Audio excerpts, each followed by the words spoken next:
A few years ago in 1989, as I remember, a high school dropout from Brooklyn with a long reputation as a very serious troublemaker became the first woman ever known to have sailed around the world alone.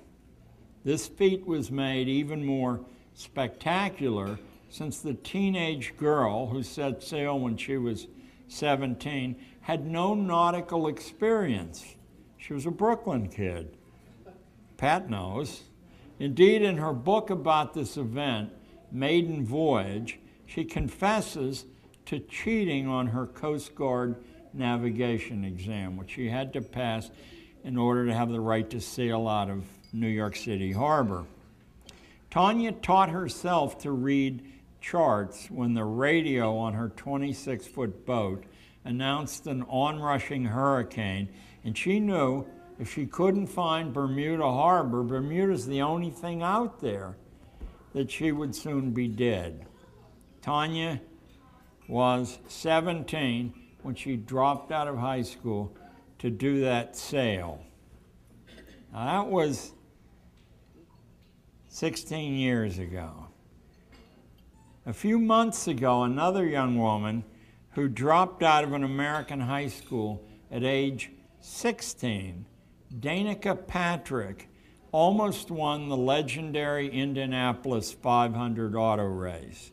She was in the lead with 7 laps to go, hitting 226 miles an hour on average, the first woman ever to have held a lead in that race in its 89-year history. The reason she didn't finish first was her pit crew had failed to put the right amount of gasoline in her car. After dropping out of school at 16, Danica went to England on her own without a chaperone or any kindly relative to watch over her, and signed herself in to a ruthless driving school unique in the world. It was for the racing circuit, where she learned to sustain a vehicle speed above 200 miles an hour. In her first Indy try, Danica, age 23, finished, as I told you, 4th, opening a world of opportunity for women who like to drive 226 miles an hour in auto racing. Her winnings were a mere $330,000, but that pittance was supplemented by $2 million in product endorsements, enough to keep her out of the poorhouse as she enters her 24th year on Earth without any degrees. Incidentally, her total driving experience prior to her frightening English adventure had been in go-karts. Do you see some similarity then between Danica and auto racing and Tanya Aibi in around the world solo voyages? It's worth a moment of reflection thinking about what kind of schooling prior to the age of 16 might have been of maximum use to Danica. Certainly none of the cautious fraidy cat varieties that most of us are used to. In 1986, a 5'11" Eskimo girl from Siberia dropped out of school at the age of 13. Actually, she was lured from her home and her school in Yulin-Ubi by a Chinese entrepreneur who, along with a group of other girls, had lured Irina Panteva to go with him to northwestern China. Picture that in your mind, northwestern China, where he promised to make her a supermodel. Okay? That was her Siberian dream, as she wrote in her book, Siberian Dream, which was published a few years ago. Irina and her companions woke up not in a modeling agency, but in a Chinese house of prostitution some weeks later, penniless, not speaking the language, a pathetic dropout who became in short order pregnant and was delivered of a child. Now, be good, well-conditioned Americans and predict in your own mind what the future held for this penniless dropout living in a house of prostitution in northwestern China, not speaking the language. Predict her future. She was surely at the end of the line, right? In a dog-eat-dog world where college graduates are sweating in many places, right? I understand that of the graduating class of my daughters at MIT, it was 1986, I think, 40% of them were unemployed or very lightly employed. But Irina hadn't swallowed the assumptions upon which our society and our economy are founded, and she knew that this was no time to panic, or she would surely lose her Siberian dream of being a high-fashion model. So with some of the other involuntary prostitutes, she escaped the brothel, and by putting on shows for Chinese villagers along the way, like some strange reincarnation of Mickey Rooney in his early films with Judy Garland, she earned enough money for food, for lodging, and for train fare until, after 2 long years doing this, she escaped China with her baby, penniless, and still a dropout. What was a 15-year-old girl with no money and a baby to do now? Her entire assets were that dream of being a supermodel. By hook and by crook, by cleaning toilets and doing whatever else came along, she somehow got to Paris. Do read her book. Your librarian can secure Siberian Dream for you. Every model agency she approached in Paris told this 5'11" Eskimo that she was funny looking and not model material. And I must tell you, even though it reveals some awful weakness, that looking at her in the book, she looked funny looking to me. What can I tell you? I'm from Pittsburgh. And so Irina passed 3 years sleeping on floors in Paris, doing menial labor until her kid was 6 years old. But her dream never died. She was sure if she could only get to America, she could make that dream a reality. So parking the kid at a temporary crash pad offered by a friend, she wangled herself a visa and arrived in New York City at age 18 with $15 in her pocket and an overnight bag.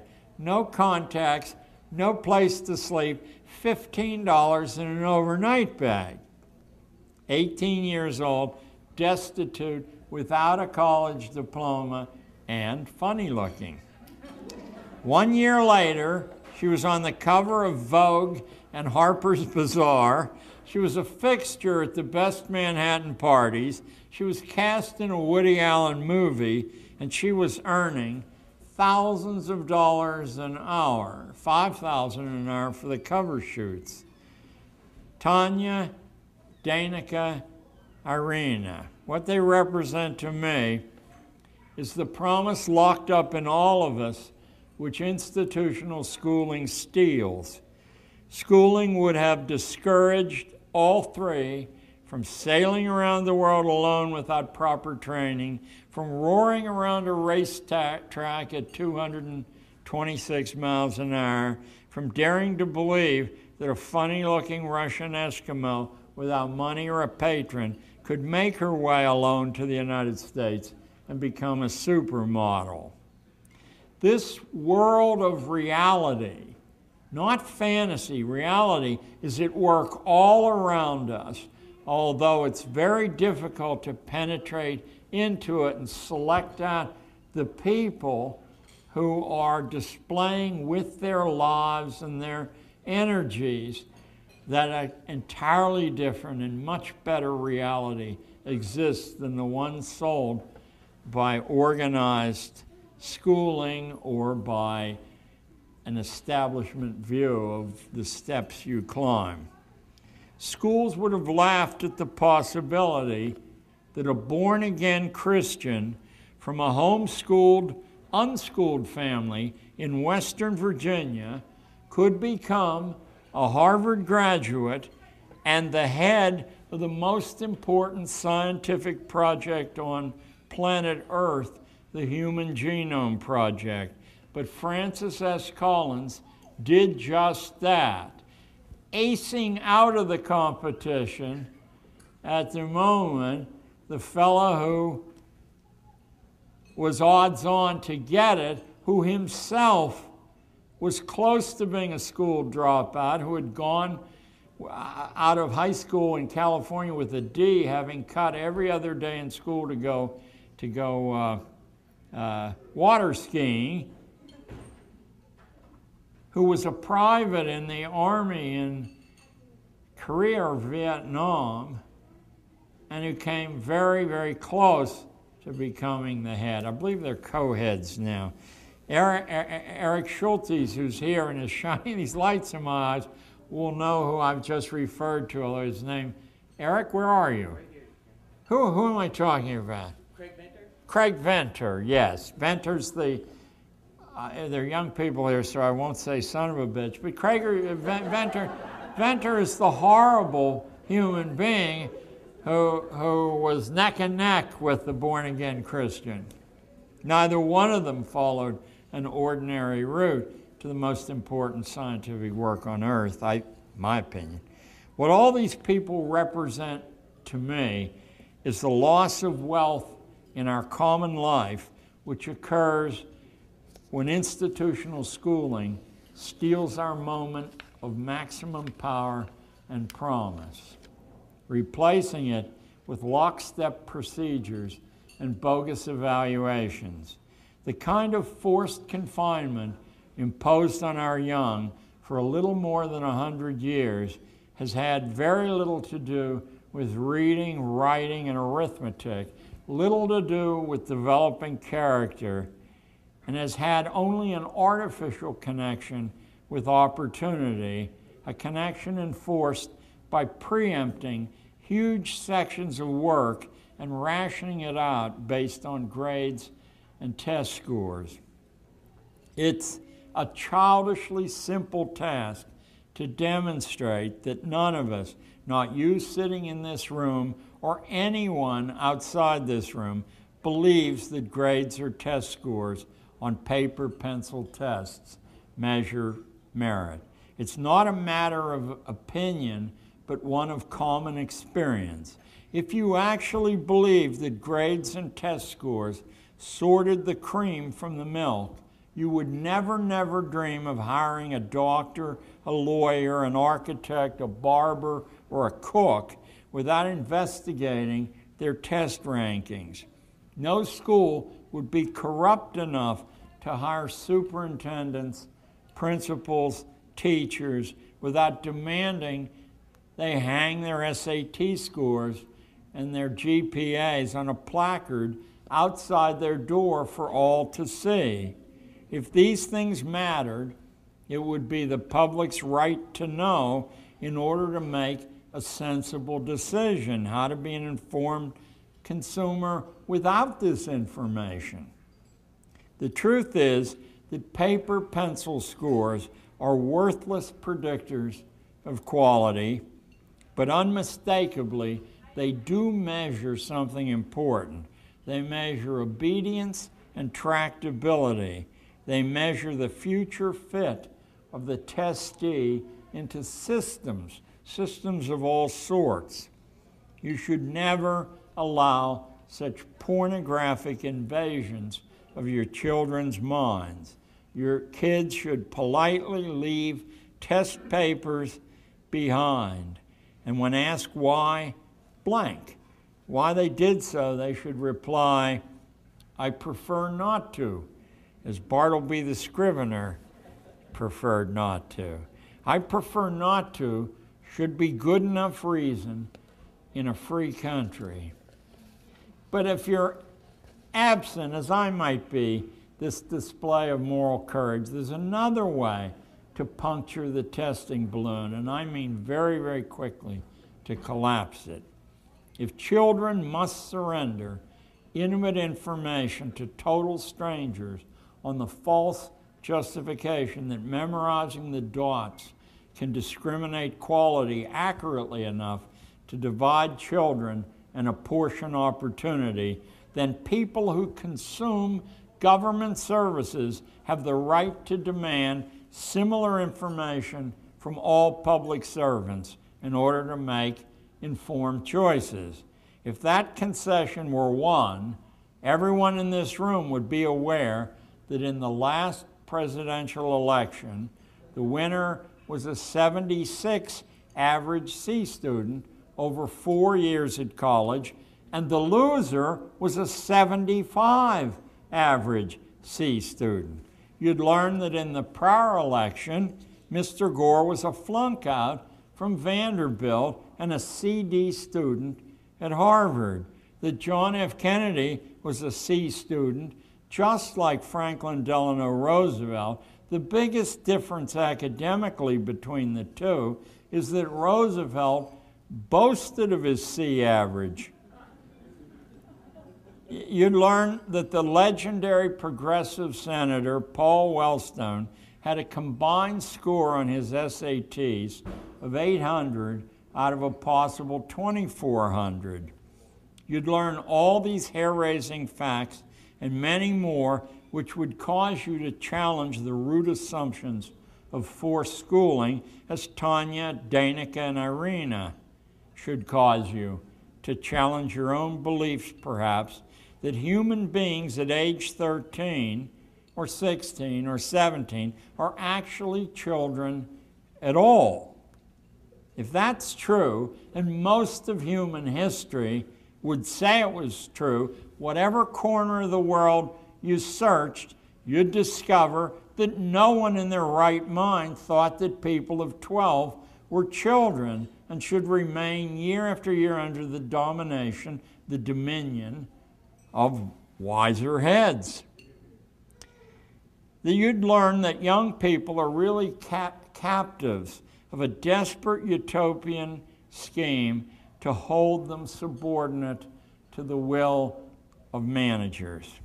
A vast utopian scheme to extend their childhoods far beyond the natural term so they might better fit the hierarchical nature of corporate economies and corporate societies.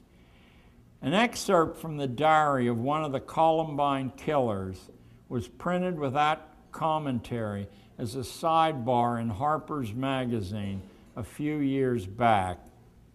Since I've read it, it's been impossible for me to keep it out of mind. The boy said that his life had been so trivialized. He, of course, was writing for an audience of one himself. His life had been so trivialized that he had arrived at the threshold of what is now popularly believed to be manhood without ever once having done anything significant in his life. Nothing significant at all. That nothing he had ever done mattered. Now, this wasn't some poor black ghetto chap who had never eaten off a tablecloth. This was a very, very rich young man who had everything money could buy, whose home had been carved out of a single enormous boulder. I know how unfair it is to task you with the compulsory confinement aspect of an institution you had no part in creating. But my job, as I see it, is to provoke you into seeing that tacit complicity in serving this scheme is complicity nonetheless. It was only when I ultimately was able to work out a strategy to sabotage the subject-driven compulsory attendance provision of forced schooling that my school teaching job, which I defined for myself as being useful to young people, not in the abstract, collectively, but to each one individually and particularly, that my job became much easier as an explosion of productivity, resourcefulness, concentration, and self-reliance was the result of this sabotage.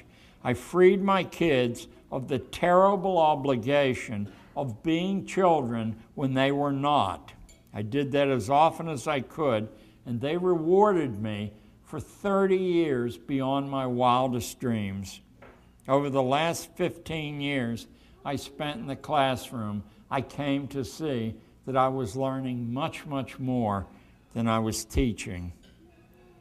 Try to see the horrifying, soul-deadening waste of human energy that confinement schooling entails. If you add the institutional schooling period to the old age disenfranchisement we've arranged for our citizens, we waste well over half of our national pool of imagination. That, inventiveness, and many other good things that we can't really afford to throw away anymore. By the age of 12, Benjamin Franklin was working 60 hours a week at a real job and using his spare time to take a first-class education from the living world around him. Read his truly astonishing autobiography to learn the details of his curriculum. Read it carefully with a notebook in hand, and I promise you, you'll never look at 12-year-olds as children again. And just as soon as you throw away the rules of child development, which have been carefully conditioned into you, theories based on averages, so guaranteed to break down in the fact of no two alike young people with no two alike fingerprints, your teaching will improve dramatically. By the age of 12, our dumbest founding father, George Washington, roundly considered to be a dull fellow by his friends and neighbors, had studied trigonometry, geometry, and surveying at the hands of a jailed criminal, the only man silly enough to want to teach. And he had also studied architecture, shipbuilding, clothing design, and clothing construction. He says somewhere in his writing that you'd have to be an idiot to allow somebody to make your clothing for you, since that was the first impression you gave to the outside world, and you wanted something that important under your own control. But he also had studied formally public speaking, farming, finance, and persuasive writing. Of all those things, he said ballroom dancing and horseback riding were the two most valuable things he ever learned. And other people said that too. They said that when Washington entered a room, his carefully balanced, dynamic physique was so powerful that everyone just stopped speaking and looked at George. And when he was asked how he got that way, he said, ballroom dancing and horseback riding. I recommend it. And he did all these things on his own as an unschooler. By the age of 12, Thomas Jefferson managed a large plantation of 2,500 acres on his own, his parents both dead. He also managed 250 employees. He met budgets, he did purchasing. By the age of 12, Ensign David Farragut, one day to be the very first admiral in the American Navy, was captaining a captured British warship with orders to sail it from Peru to Boston without a school teacher in tow or a parent to monitor his progress. By the age of 12, Thomas Edison had a very profitable business up and running 1,000 miles from home with no cell phone to call mommy when he got into trouble. Artificially extending childhood is the way schools use to cripple the majority of our population lifelong. Many parents have been gulled into assisting this procedure. Don't you be one of them. So far, I've shown you 3 of the important weapons of mass instruction which schools employ. They misdirect attention away from important things, such as the evidence all around us that rather large numbers of successful young people are doing incredible things under the radar of school-driven urgency. They deny thousands of years of wisdom about how people actually learn by doing. They substitute the memorization of dots and the regurgitation of these dots on examinations for practicing connecting the dots in uniquely personal ways, which actually constitutes an education. They condition us to a bold lie. I know this looks like 4 weapons, but hey, the test scores are a fair way to apportion privileges. Misdirection of attention, the basic principle of magic, as Pat Ferenga, a notable magician himself, just informed me. Misdirection of attention, the theft of raw experience time, the denial of critical thinking through rigid routines and testing. These weapons of management preclude the emergence of a sovereign self. But a major enterprise is now underway to extend even further the reach of this enterprise into all our lives instead. And that's the subject I'll turn to next before concluding with some further consideration of other sophisticated weapons of mass instruction used against school children. On 28 February 2005, not so long ago, the world's wealthiest man delivered a speech to America's 50 state governors, a speech which resonated worldwide. In it, he urged every state executive to make it a crisis priority to transform the schools of each state into universal laboratories of college preparation for everybody. No student should be left behind.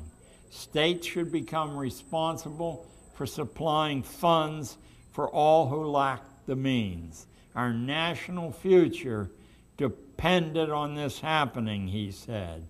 A college education is now so essential, he said, for individual and national competitiveness that this all-enveloping school project should become the spearhead of America's advance into the future. Now, school crusades of some magnitude have been an enduring theme throughout American history, starting long before Horace Mann's push in the mid-19th century to make schooling compulsory after the Prussian model. If you need some evidence that our schools are modeled after the schooling of the military state of Prussia, you need only read Horace Mann's 7th letter to the Boston School Committee, which your librarian can probably touch in the stacks of even small libraries in Massachusetts. And you will see that he falls on his knees begging for the Prussian system to come to Massachusetts. And from Massachusetts, it spread all over the world, not just the country. But none of these initiatives have ever emanated from such an unlikely symbolic center as Bill Gates.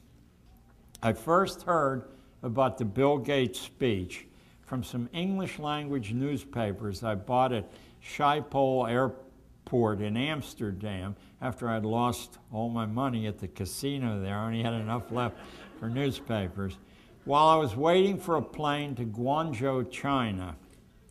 And I read Gates' words on the way through the sports pages, with none registering as anything more than customary hyperbole. So it was with some surprise I learned upon landing in the enormous city which used to be called Canton that my Chinese hosts seemed to want to talk about nothing else.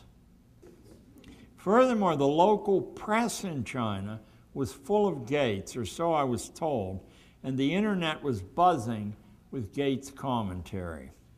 Setting aside the venal possibility that schools and colleges are such a money tree for Microsoft, he hardly could have spoken otherwise at the National Education Summit, I was impressed with the boldness, the cheek, the profound chutzpah of a famous dropout lecturing the nation on the necessity of a college education when he had none. If it were as necessary as he said, I asked myself, why hadn't he bothered to go back to college in all those decades since he left after his freshman year, I might add. What improvements would college have made in Gates' current situation? If it were only Gates in this uncollege status, I might overlook the irony of a university being proposed as a solution to America's economic woes, which are horrible and are getting worse. But it isn't only Gates who has written himself a pass from the expensive and time-consuming ritual of college, and well, Mr. Gates knows it. He did drop out after a single year and never went back, but then so too did his partner in the founding of Microsoft, Paul Allen, who's worth 15 or 20 billion. Steve Jobs, the founder of Apple, dropped out of Reed College after one semester, and eventually he hooked up not with a Stanford graduate, not with an MIT graduate, but with Steve Wozniak, another dropout, who co-founded Apple with him. Michael Dell of Dell Computer didn't bother with a college degree either. Larry Ellison, the CEO of Oracle, saw through the illusion of seat time in college being peddled as education at an early enough age to spare himself its pernicious effects. And I could go on in this vein for some time, but I think I've made the point at least about the computer phenomenon. Its vital genius is in large measure a gift to the rest of us from men who turned their backs on college. Would this technical revolution be sweeping the planet if Gates or Dell or Jobs had remained in college? Or for that matter, if John D. Rockefeller, Andrew Carnegie, or Henry Ford had? Don't be too quick to answer that question, or you'll be certain to embarrass yourself. You get some measure of the near uniformity of news control in America when you find slight mention of this awesome data, nor hear such questions publicly asked. Is it any wonder critical thinking has been in exile from institutional schooling? If you feel like joining the throng of fans for Gates' college proposal, if you strongly believe he was telling it as it really, really is, then you are obligated to explain why it doesn't seem to be that way in one of the principal businesses keeping us afloat in the global marketplace. You need to explain to yourself first and to me second precisely what it is about seat time, canned lectures, vetted textbooks, homework, and paper pencil testing which creates a vigorous, productive intellect. Can you do that? Don't feel bad if you can't. Nobody can. It's an act of religious faith, not science. Computers aren't the only dropout business cutting a swath through China, where really it's difficult to believe what a visitor sees with his own eyes. So startling is the dynamism on display there. Take food, though, as the next example. Guangzhou is considered in China to be the culinary capital of China. The number of fine little inexpensive restaurants and cafes strikes any visitor as legion. They're everywhere, and they seem to do a good enough trade to keep their proprietors in modest prosperity. But an explosion of American fast food franchises there looks as if it will one day overwhelm the intricate culture of thousands of years of culinary insight by the Chinese, with its broad palette of flavors, textures, colors, aromas. The sheer density of McDonald's, KFC's, Taco Bell's, Burger King's, Dunkin' Donuts, Subways, and all the rest in Guangzhou, excuse my accent, is more like what you'd see on the approaches to Las Vegas or LA than like their more modest expression in lesser American cities. And all of them were packed wall to wall with young people. How do I know? Because the only place to get a cup of coffee in China is in one of these spots, familiar spots. So as I sat there, easily the senior member of the congregation in these places, I was just dazed. Young people shooting the breeze, young people studying there, young people Americanizing themselves. Most of the conversation I heard was in English. Every third body was banging away on a computer in English, and I'm not talking about a specialized college crowd either. This expression of affection for what McDonald's and Company was peddling was everywhere I looked in the 4 days I spent in town. It was a choice. If a body wanted real food, food drenched in genius, the amount of choice was staggering in Guangzhou. And most often, it was cheap. But food isn't what fast food restaurants sell. I'm sure many of you have figured this out by now. They sell something, but it isn't food. In competition with the ancient culinary genius of sophisticated China, what we offer is childhood simplicity, and they merely offer food. They offer 1,000 flavors. We offer 2, salt or sweet. They offer dim lighting so that a family dining can concentrate on itself, the crowd only dimly perceived. We offer bold lighting in which the crowd is the show, its antics on display openly. Their decor is as formal, traditional, and unique as the owner can manage. Ours is all bright primary colors, reds, yellows, blues, designs which deliberately surrender themselves all at once to the eye. Their atmosphere is hush, quiet, all sounds muted. Ours loud and noisy. They collect payment after the meal, presenting a small but not inconsequential psychological strain on the person who has to pay the check, a stress compounded by the expectation on the part of the server for some unknown gratuity. In our fast food world, everything is paid in advance, everything is self-served, obviating a tip. In the area of food textures, the Chinese restaurant presents a large variety, thoughtfully considered. In the fast food arena, the preferred cooking texture is mush, regardless of what you order. And finally, the supreme coup de grace.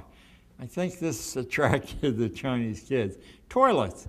Our toilets transferred to China are still brightly lit, spotlessly clean, spacious, plenty of hot water, places where everything works and where it's a pleasure to contemplate evacuating one's food.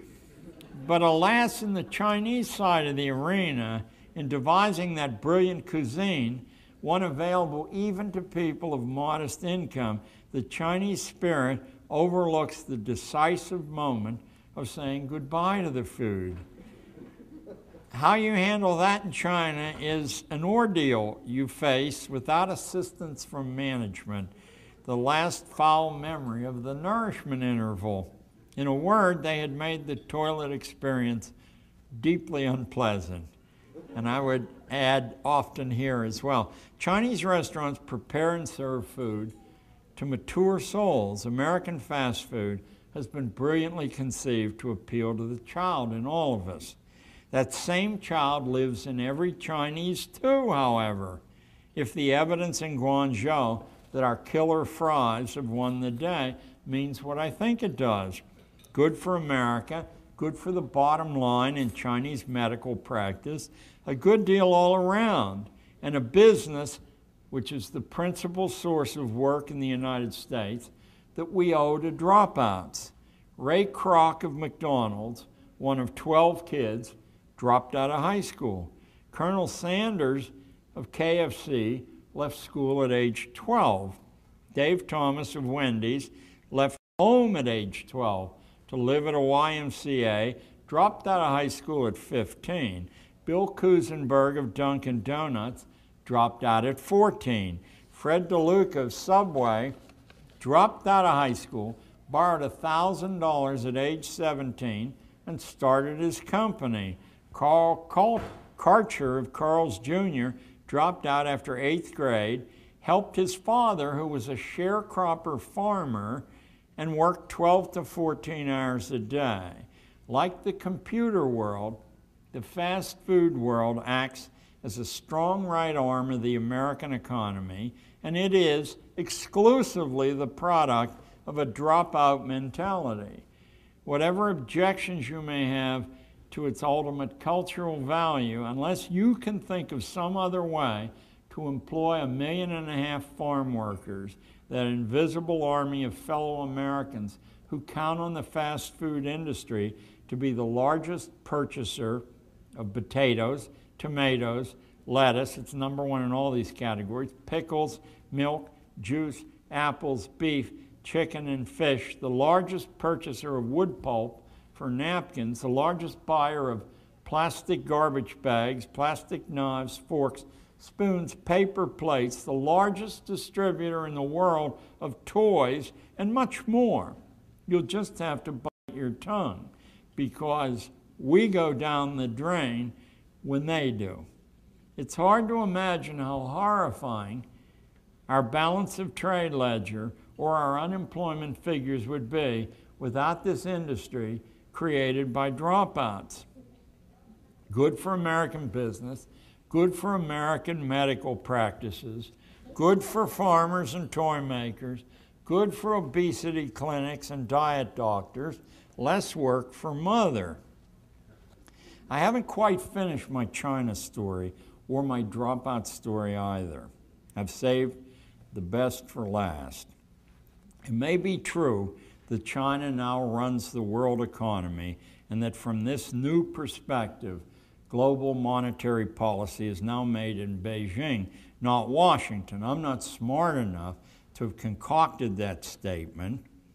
The London Economist argued that exact point in the July 30th, 2005 issue on page 11.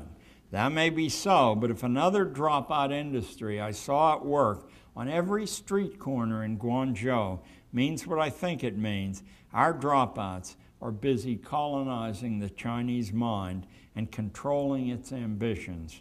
Let me explain.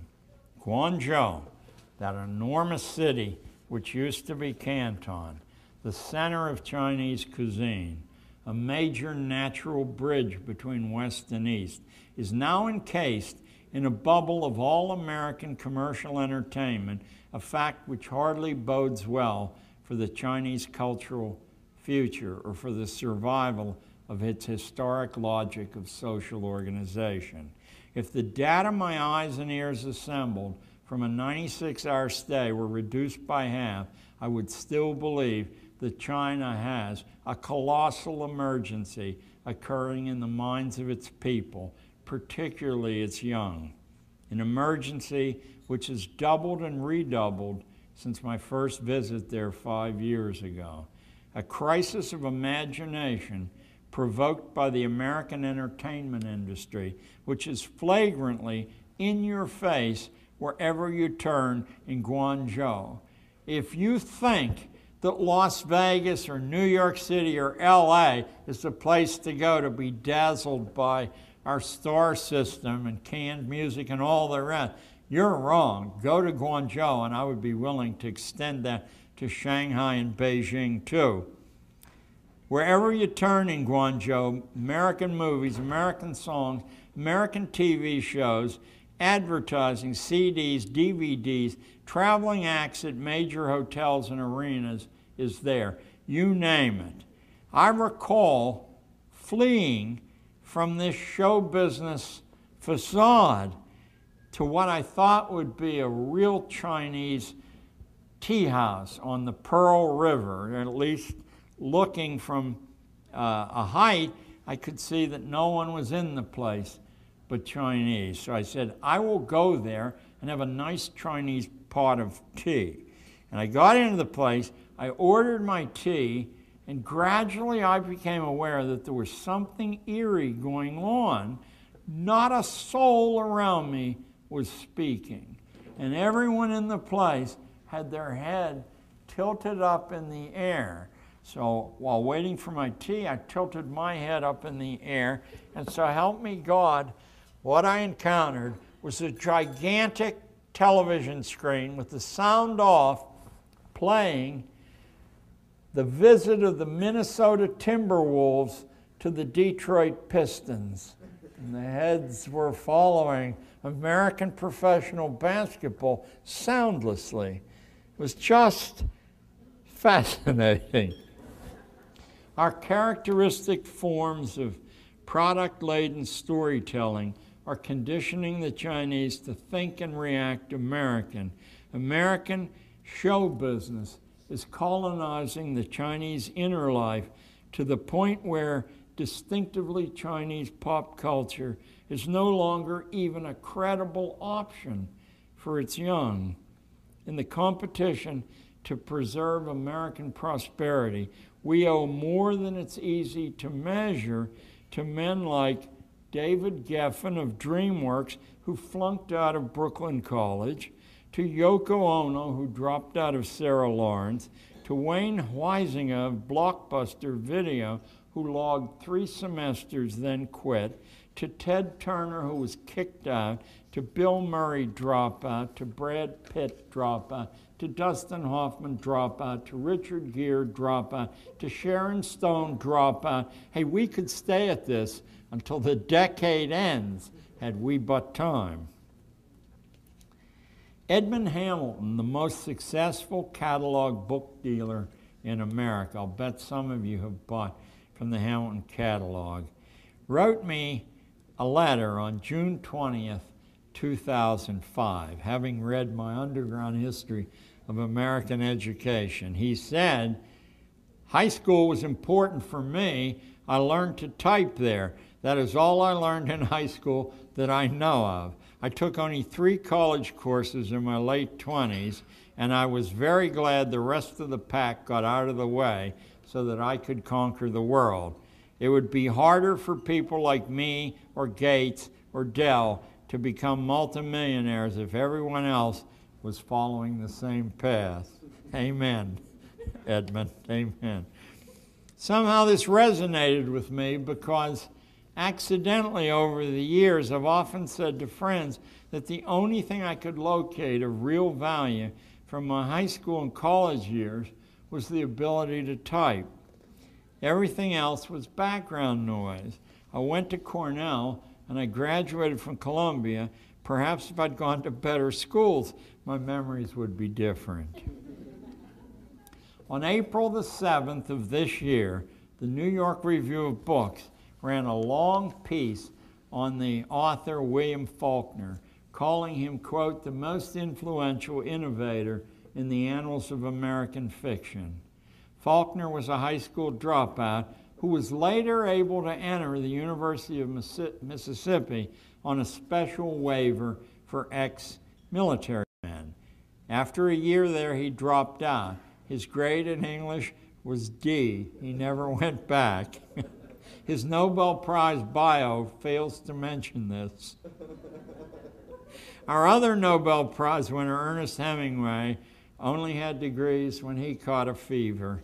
Our immortal chronicler of the jazz age, F. Scott Fitzgerald, dropped out too, along with more important musicians, sculptors, painters than you can shake a stick at.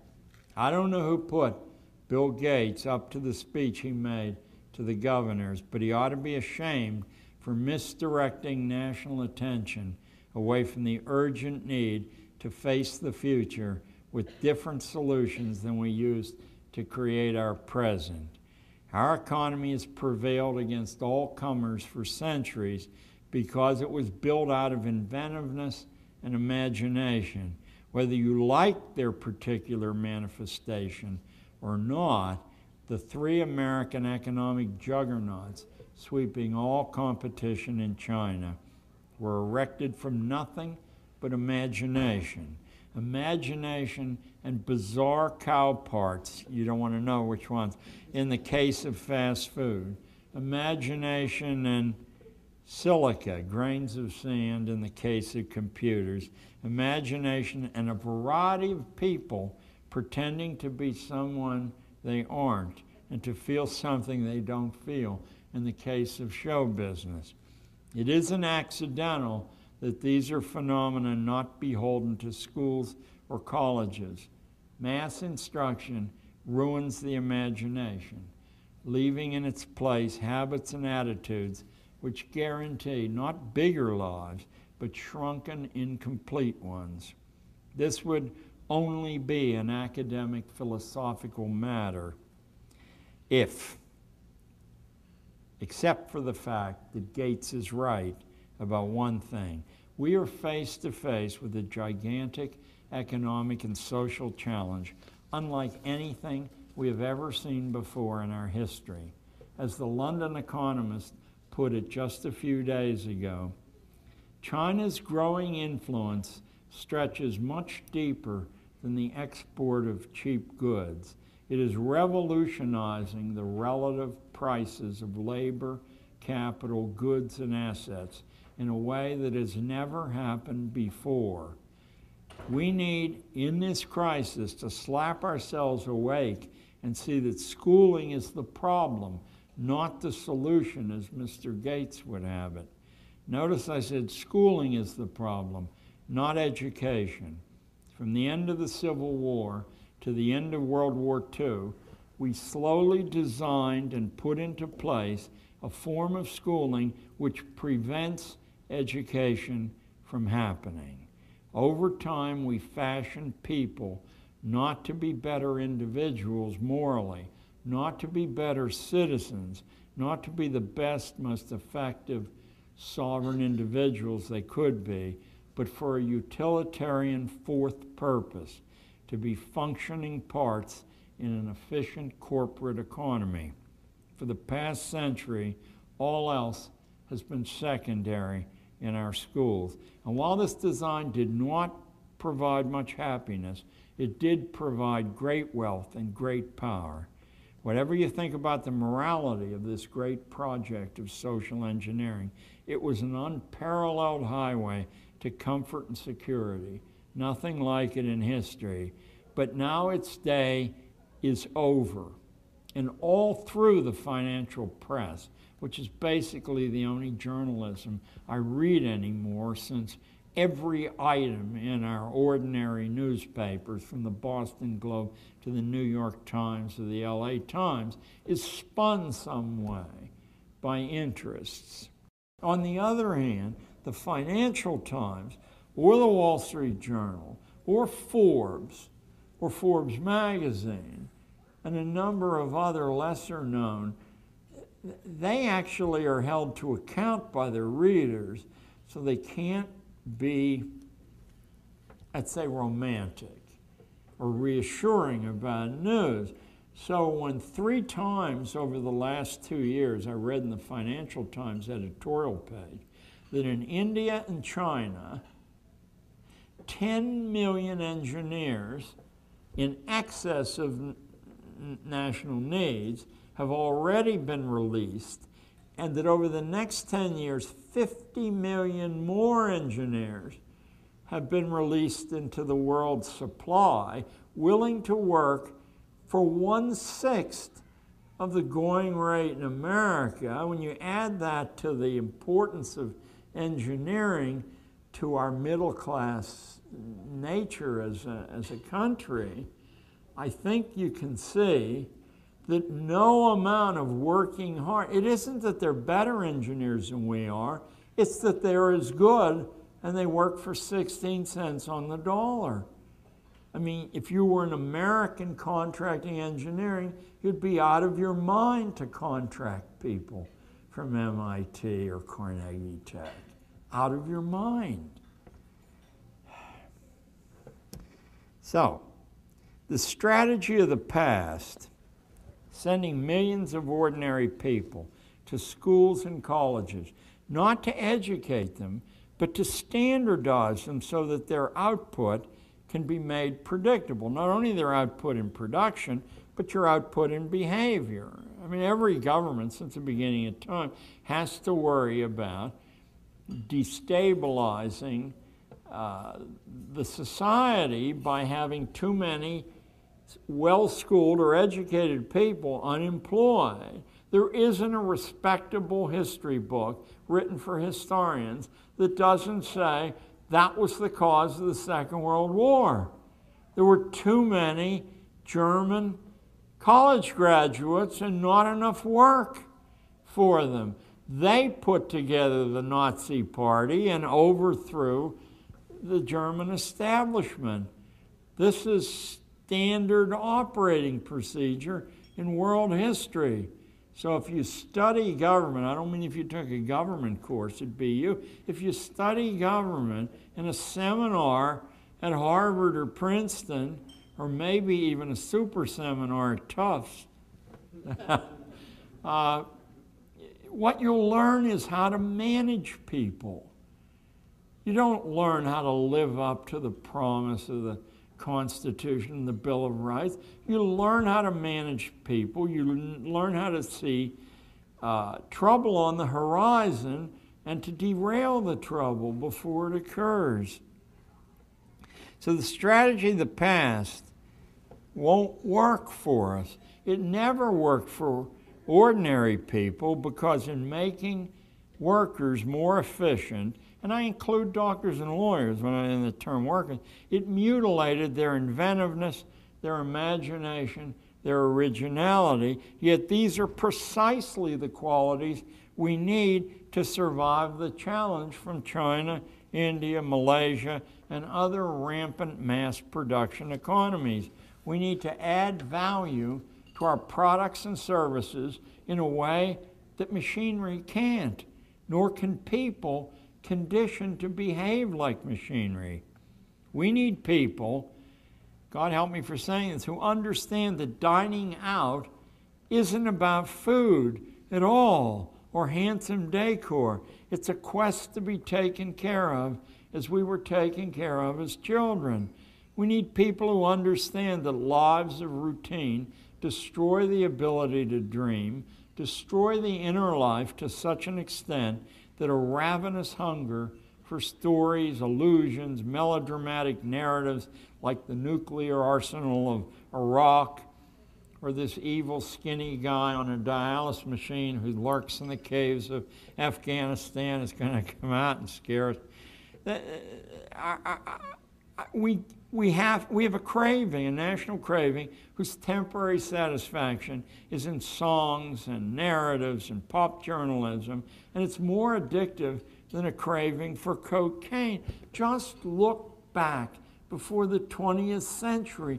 In places like Monongahela, where I was born and grew up, there well into the 20th century, people made their own songs. People made their own stories, their own pageants. They didn't depend on some national voice saying, oh, put aside your childish efforts.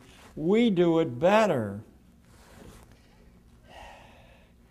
This all been preempted and centralized in the interests of management. It makes a lot of people great fortunes, and it does, I think, addict us to sloth, to sitting back and expecting someone else to entertain us. A population without an inner life has to struggle ceaselessly to fill the gap with made-up conflicts. In mid-March of 2005, Indiana University released a study of all school-based anti-smoking programs. California alone has spent $500 million in the past decade on this worthy goal. Sarah Wehe, the study's leading author, concluded that not a single one of the school programs had been successful. But then she added, as if in gratuitous cruelty, this devastating epitaph for the progressive dream of institutional schooling. I'm quoting now the head of the anti-smoking study. It may be that any program conducted in schools induces contempt in students. I read that in the International Herald Tribune of March the 24th, 2005, as I was driving from Limoges to the French village of Oradour-sur-Glane. Excuse my accent again. A community so unique it hasn't a single inhabitant. The population of Oradour, having been shot or burned to death on 10 June 1944 by retreating German forces in an attempt to intimidate the French countryside against harassing the German retreat. Every single one of the school children of the town was burned to death, locked in the town's church, along with their school teachers, all that is but one. The lone survivor was a bad boy, 8 years old, named Roger Godfrey, a boy accustomed to disobeying his school teachers. When the townspeople were summoned to the town square by the Germans, Oradour's school teachers, accustomed to following orders, said to the children, "Hurry, hurry, don't keep them waiting." And everyone complied except Roger, who, using his native wits, ran away and hid. Roger is alive today, right at this moment, at age 69, though all his classmates were burned to death long ago. As you weigh the merit of Bill Gates' appeal that we should extend schooling by another 4 years, you want to consider whether Oradour has something to teach us. According to the Financial Times of London, as I told you, millions and millions and millions of well-trained engineers are coming into the system from China and India, far more than China and India need. What Bill Gates didn't say in his speech is that he started a training college in China and in India for Chinese and Indians willing to be computer engineers at 1/6 of the going rate. In one arena other than the fantastic, will doubling, tripling, and quadrupling the number of college degrees held by Americans begin to face this problem just ahead for us. All other things being equal, I'm talking about freshman economics now. Doubling the supply of labor does one thing. It reduces the unit value of labor by half. If you triple the supply, by 2/3. If you quadruple the supply, by 3/4. Unless you believe in magic. It's not my intention to bring you a counsel of despair, quite the opposite. At the heart of what a real economy is a variety of ways to add value to other people's lives. Not value as you perceive it, but as they do. You can, of course, teach others to value what you do, and this can be done legitimately by reasoned persuasion, but most often it's done illegitimately by trickery or force. Past the eternal human requirements of food, shelter, water, clothing, and the like, an infinite field of values exists, waiting for discovery by those of heart, spirit, and imagination.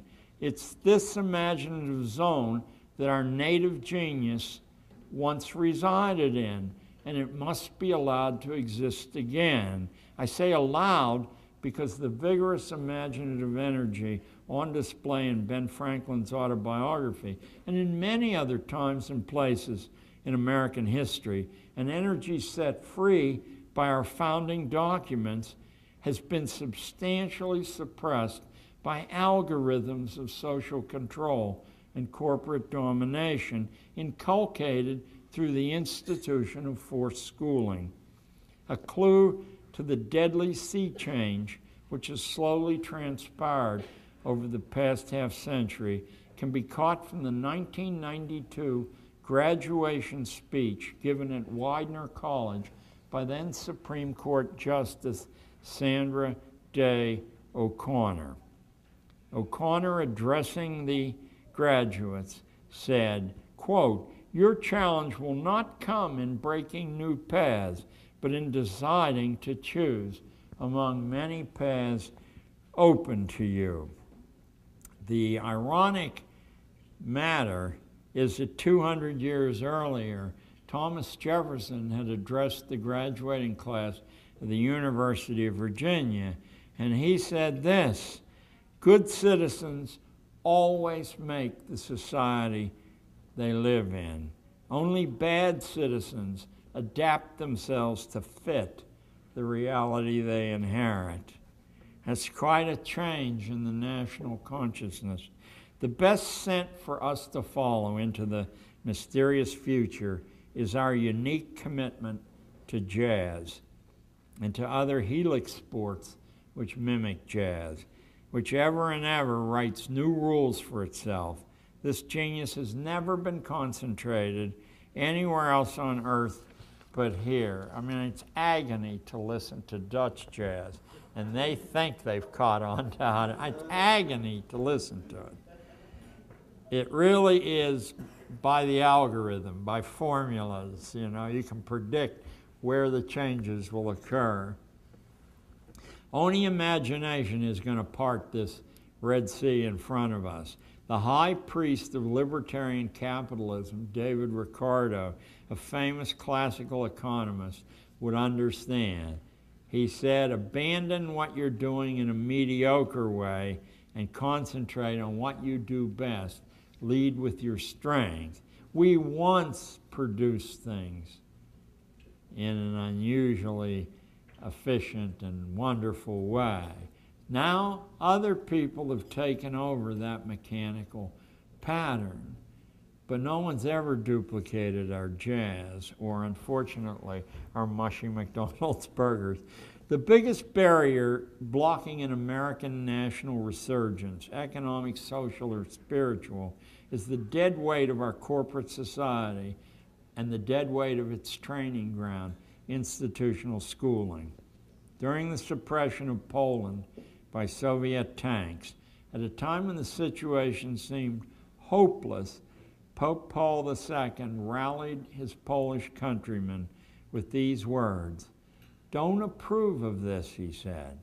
"The regime cannot survive without your approval. Don't approve. Don't be afraid. The future depends on you."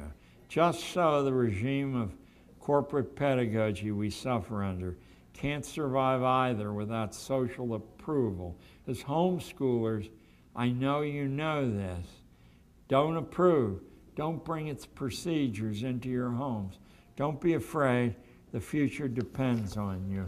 Thank you very much.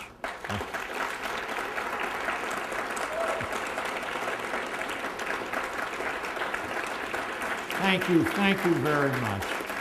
Thank you. God bless you. You're my inspiration. You are.